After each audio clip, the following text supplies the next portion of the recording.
یہ پشتون اور اردو کا جو کانفلکٹ ہوا وہ بشرا زیدی سے شروع ہوا.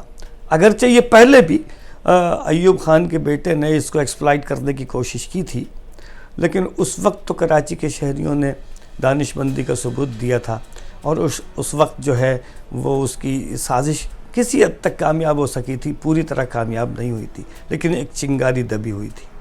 ٹھیک ہے، تو عصبیت کے نام پر جب بھی لوگوں کو پکارا گیا ہے، شیطان ان کا سرپرست ہو گیا ہے. انہوں نے پشتو عصبیت کی بات کی، انہوں نے اردو عصبیت کی بات کی، جس کے نتیجے میں کراچی کی تباہی ہو گئی. میں یہ عرض کرتا ہوں کہ کسی بھی عصبیت کے نام پر بشرا زیدی کا آئیڈینٹل کیس جو بناتے ہیں وہ کراچی کے دوست نہیں ہیں. میں انہیں کراچی کا ہمدرد نہیں سمجھتا. دیکھیے، بشرا زیدی ایک آئیڈینٹیکل کیس کیوں بنا کہ بشرا زیدی کو جس منی بس نے کچلا تھا، اس روٹ کی منی بسیں جو تھیں ان کی اکثریت پشتون بھائیوں کی تھی، اس پر حملہ پشتونوں کا تھا. ٹھیک ہے، پھر جب بشرا زیدی کا واقعہ اور یہ حادثہ ہو گیا تو کچھ لوگوں نے غصے میں اس روٹ کی منی بسوں کو جلانا شروع کر دیا. تو اب آپ یہ دیکھیے، یہ کوئی منصوبہ بندی کا نتیجہ نہیں تھا کہ پشتونوں کی منی بسیں جلائی جائیں گی، ہاں کہ جی اس روٹ کی منی بسیں جلائی جائیں گی. پھر کیا ہوا کہ اس تقسیم نے اس کراچی کو تقسیم کر دیا. اس پورے معاملے نے، اس زبان کی تقسیم نے کراچی کو تقسیم کر دیا. اور کراچی کی تقسیم جو ہے وہ ایک بہت بڑے شہر کی تقسیم ہے. دیکھیے، کراچی دنیا کے کئی ملکوں سے بڑا ایک شہر ہے. کراچی میں کئی کروڑ لوگ یہاں رہتے ہیں. یہاں 40 روپے سے لے کر کے 4000 روپے تک ایک وقت کا کھانا ملتا ہے حسب حیثیت. لیکن یہ شہر جو ہے وہ کسی کو بھوکا نہیں رہنے دیتا. پھر اس شہر کے اندر اللہ کے ایسے بندے موجود ہیں جو خدمت پر اپنا نام بھی نہیں لکھوانا چاہتے، جو عطیے کی رسید بھی نہیں لینا چاہتے. ملک کے کسی بھی علاقے قدرتی اور غیر قدرتی آفت کہیں بھی اور کبھی بھی آ جائے تو اس شہر میں رہنے والے اللہ کے بندے اپنا نام لکھائے بغیر اپنے بھائیوں کی مدد کرتے ہیں. کراچی آئٹ ایک الگ نفسیات کا نام ہے، اور اس کراچی آئٹ کی حفاظت کرنی ہے. اور یہ جو کراچی آئٹ ہے یہ اب لوگوں میں یہ فروغ پا رہی ہے. دیکھیں جی، کراچی میں پینے کا پانی نہیں ہے، کراچی سے ٹیکس لیا جا رہا ہے، کراچی پر خرچ نہیں کیا جا رہا ہے. پورے پاکستان کے ترقیاتی منصوبے، کہیں گرین لائن، کہیں بلو لائن، کہیں یلو لائن، کہیں جامنی لائن چل گئی ہیں. کراچی میں کوئی لائن نہیں چلی. پاکستان بنا تھا تو کراچی میں 3 ماس ٹرانزٹ پروگرام تھے.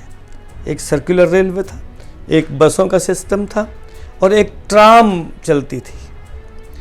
آج 2021 میں جب دنیا ڈیجیٹل اور بلٹ ٹرین میں اور تیز رفتار سفر پر کام کر رہی ہے، ہم کراچی کے لوگ چنچیوں پر گزارا کر رہے ہیں. ہم موٹر سائیکل اور بائیکیا اور کریم اور اوبر پر گزارا کر رہے ہیں.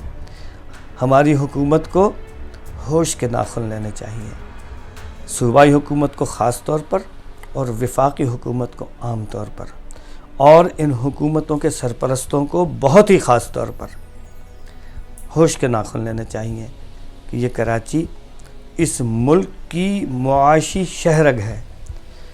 اگر معاشی شہرگ پر کوئی تکلیف، کوئی پریشانی ہوتی ہے تو معاشیات تباہ ہو جائے گی، اور معاشیات تباہ ہونے کا مطلب سب بھوکے مریں گے. صاحب، بڑی تکلیف سے کہنا پڑتا ہے کہ اس شہر کی رونقیں ختم ہو گئیں. روشنیوں کا شہر اندھیروں کا شہر ہو گیا، اور اب کراچی کو ایسا ادارے کے حوالے کر دیا گیا ہے جس کا نام تو کہ الیکٹرک ہے، لیکن اس میں الیکٹرک نہیں ہے صاحب.